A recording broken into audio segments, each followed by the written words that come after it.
বান্দারে যদি দুশ্মন বেড়ে যায়, আত্মীয়র ভিতরও দুশ্মনের সৃষ্টি হয়ে যায়, রক্তের মানুষও যদি তোর সাথে জুলুম করে, বেঈমানি করে, মন ছোট করিস না।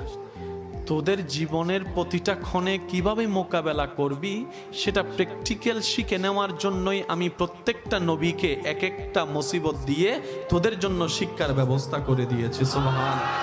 তোদের উপর যখন আপনরা বেশি কষ্ট দিবে, জুলুম করবে, ইউসুফ নবীর জীবনীটা একটু খেয়াল করিস।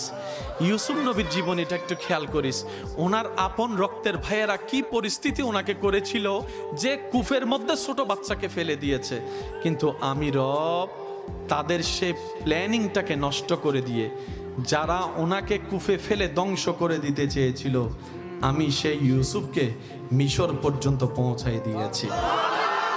জগৎ ওনাকে অপরাধী ভেবে, অপরাধী মনে করে জেলখানায় বন্দি বানিয়েছে। ওনার ধৈর্য শুকরের কারণে আমি আল্লাহ ইউসুফ নবীকে রাজার সিংহাসনে বসিয়ে দিয়েছি। বান্দা